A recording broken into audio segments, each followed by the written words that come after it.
Why do you think God wants me to be single right now?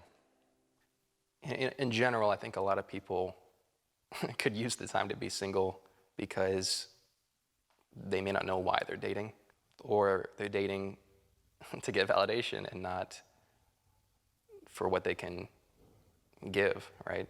They're trying to fix something that dating is not meant to fix. I think if God is calling you to be single, then for this time, he wants to give you something that you could not get through dating. Are you single on purpose? The past year and a half is the first time in my life I've actually intentionally been single. I've always been in a relationship or texting someone or hanging out with someone. Getting validation from girls or being in a relationship was just one of my biggest concerns in life. Since then, I think it's the first time in my life I've just been completely content being single and not in a relationship. Jacob, how did we meet and why did you ask me to mentor you?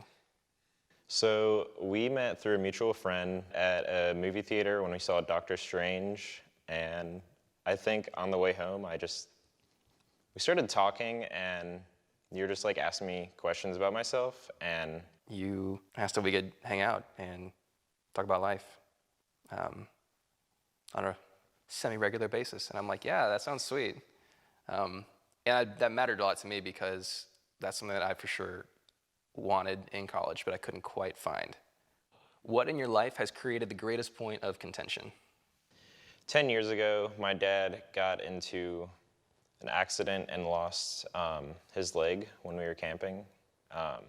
And my dad was prescribed some sort of painkillers when he was in the hospital with a family history of addiction that led down just a negative path. And from that point on to my freshman year in high school, my dad was in and out of local rehabs. And then eventually my freshman year, my parents got divorced and my dad went to California.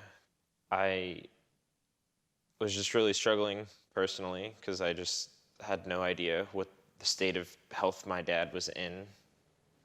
And as for myself, I was not involved with good friends. I was not involved with faith at all. How did the absence of your father affect your perception of family? I never really got to see what it looked like for just a man and a woman to love each other completely. I mean, I got to see that growing up when I was a lot younger, but in that time in high school when I was really processing these harder questions of what do I want someday? What does family look like? I just wasn't able to clearly see that all the time. So how did things go forward with your family and your dad, and where are you at today with him? My dad has been clean from drugs for about 4 years now. He's working. He hangs out with my brother and I on a weekly basis. Although drug addiction and divorce and all this stuff happened, I don't really know if I would have met Jesus without this season of my life. Do you believe there is one woman out there for you? No. If a man and a woman both love God and they both have a strong general idea about what they want their life to look like, can you actually build something with someone? And I don't see any reason why there's that one destined person out there. I don't know. It's not in the Bible. What is the hardest part about being single in your life right now? I feel like singleness is a conversation you and I have a lot. Just being surrounded by roommates who all have girlfriends or in pretty committed relationships, I sometimes just think I'm doing something wrong. In one sentence, tell me why singleness matters. Singleness matters because it sets you up for the rest of your life. Does that count? Do I drop it?